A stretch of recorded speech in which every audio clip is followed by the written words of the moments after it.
हाय, welcome. प्रिय मित्रांनो, आपल्याकडे जे नाही त्याबद्दल तक्रार करणे खूप सोपे असते, पण आपल्याकडे असलेले गुणांना, शक्तीला आणि कळीवाला ओळखून सातत्याने परिश्रम केला तर अशक्य वाटणारी गोष्टी हे शक्य होऊ शकते. आज मी तुम्हाला एक आशा छपारी मुलाची प्रेरणादायक कथा सांगणार आहे, ज्याने आपल्या आयुष्यातील सर्वात मोठ्या कमतरतेलाच आपली सर्वात मोठी ताकद बनवली. जपानमधील एका लहानशा गावात एक गरीब आणि वृद्ध दाम्पत्य राहत होते. अनेक वर्षे त्यांना मूल नव्हते. त्यांची आशा जवळजवळ संपली होती, पण वृद्धावस्थेत त्यांना एक मुलगा झाला. तो त्यांचा एकुलता एक मुलगा होता. आई वडील त्याच्यावर खूप प्रेम करायचे, पण तो मुलगा जन्मताच एक हाताने जन्मला होता. तो जसा जसा मोठा होत गेला तसा तसा एकाच हाताने सर्व काही करणे शिकला. तो एका हाताने लिहायचा, एका हाताने जेवायचा, एका हाताने कपडे लगायचा आणि आपली सर्व कामे स्वतः करायचा. पण काही मुले त्याची चेष्टा करत, तू कधीही आमच्यासारखा बनू शकणार नाहीस, एका हाताने तू कोया करणार. हे शब्द त्याच्या मनाला खूप लागतात, पण त्याचे आई वडील नेहमी त्याला धीर देतात. काळा तुझ्याकडे नसले आताचा विचार करू नकोस.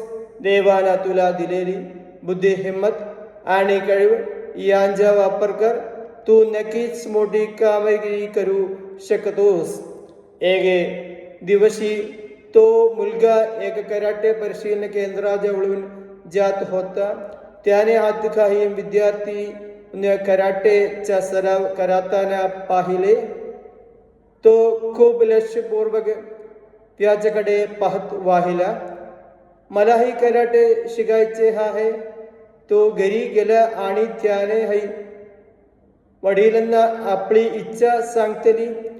ते खूप गरीब होते.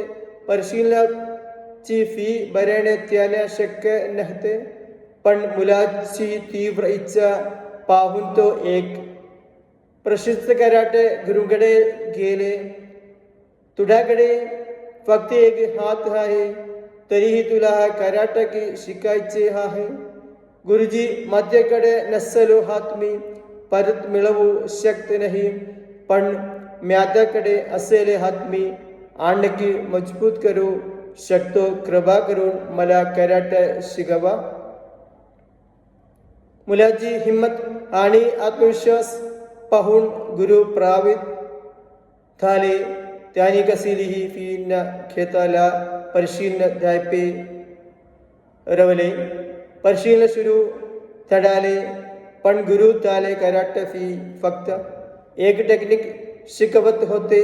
दिवस गेले, आठवडे गेले, महिने गेले, पण गुरु दररोज तीच एक टेक्निक पुन्हा पुन्हा करून घेत होते. गुरुजी, इतर विद्यार्थी अनेक टेक्निक्स शिकत होते, पण मला फक्त एक टेक्निक शिकवता. आधीही एक टेक्निक पूर्णपणे आत्मसात कर. एक दिवस तुला या जे करण समजेल. मुलाने पराधी केली नाही. तो सकाळी सराव करायचा, संध्याकाळी सराव करायचा. तो पडयाचा, पुन्हा उभा राहायचा आणि पुन्हा सराव करायचा. स्वातंत्र्यपूर्ण परिश्रमामुळे तो एक च्या टेक्निकमध्ये अतिशय कुशल झाला. कोणताही दुसरा विद्यार्थी टेक्निक त्यानुसारी अवजगुणे करू शकत नव्हता. काही कालानंतर एक मोठी कराटे स्पर्धा जाहीर झाली. गुरुनी त्या मुलाचे नाव स्पर्धेसाठी नोंदवले हा एक हाताचा मुलगा मत्याशी लढणार. सामना गुरु ठाला. योगवेळी मुलाने गुरुंनी शिकवेली एकच टेक्निक वापरली. तोंगिजला. दुसरा सामनाही त्याने तीच टेक्निक वापरली आणि पुन्हा विजय मिळविला. तिसरा सामनाही तो जिंकला. शेवटी तो अंतिम फेरीत पोहोचला.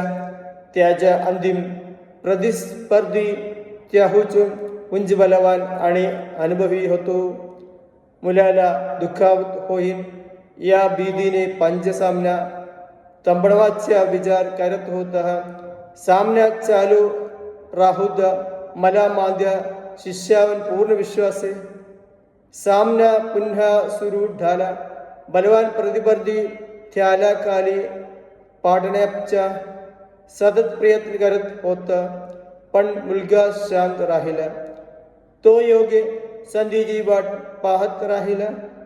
योग्य क्षण येतेच त्याने आपली प्रत्येक टेक्निक वेगाने आणि अपूचकने वापरली. प्रतिस्पर्धी जमिनीवर पडला. एक हाताचा तो मुलगा चॅम्पियन झाला. सततचा सराव आणि कठोर परिश्रमामुळे तो पुढे अनेक मोठे कराटे स्पर्धांमध्ये विजयी झाला. गुरुजी, मला फक्त एकच टेक्निक येते, तरीही मी इतका शक्तिशाली प्रतिस्पर्धा कसे हरवेल? याची दोन कारणे आहेत. पहिले कारण म्हणजे तू शिकलेली टेक्निक ही कराटेमधील सर्वात शक्तिशाली टेक्निक्स पैकी एक आहे आणि तू ती पूर्णपणे आत्मसात केली आहेस. दुसरे कारण म्हणजे या टेक्निकमधून सुटण्यासाठी प्रतिस्पर्धीला तुझा दुसरा हात पकडावा लागतो, पण तुझ्याकडे दुसरा हात नाही. हे ऐकून मुलाला सर्व काही समजले. ज्याला जंगत्याची कमतरता समजत होता तीच त्याच सर्वात मोठी ताकद बनली होती. प्रेमित्रोनो, ही कथा आपल्या एक अतिशय महत्त्व सांगणा शिवगते. प्रत्येक माणसाचे आयुष्य काहीतरी कमतरता असू शकते. पैसे असतील, उच्च विद्याभ्यास असेल, आरोग्याबाबतीत प्रश्न असेल, उत्तरांचा पाठिंबा मिळत नसेल किंवा नवीन सुरुवात करण्यासाठी आपले वयात आले असे वाटत असेल. पण यापैकी कोणतीही गोष्ट आपल्या आयुष्यात शेवट नसते. आपण सतत आपला कर्तव्यावर विचार करत राहिला तर त्याच कमरता आपल्यावर नियंत्रण मिळावं. पण योग्य मार्गदर्शन, कठोर परिश्रम, शिस्त आणि आत्मविश्वास असेल तर ती कमतरता आपल्या विजयाचे कारण बनू शकते. तुम्हाडके जेही त्याचा विचार करत बसू नका. तुम्हाकडे असलेली काही शोधा, ती दररोज वाढवो. संयमाने सर्व करो. अपयश आले तर पुन्हा उदे रहा. लक्षात राहावो, यशस्वी होण्यासाठी प्रत्येक गोष्टीत परफेक्ट असणे गरजेचे नाही. कधी कधी फक्त एक चांगली कळ पूर्णपणे आत्मसात करणे संपूर्ण आयुष्य बाळगण्यासाठी पुरेसे असते. कधीही स्वतःला कमाच समजू नका.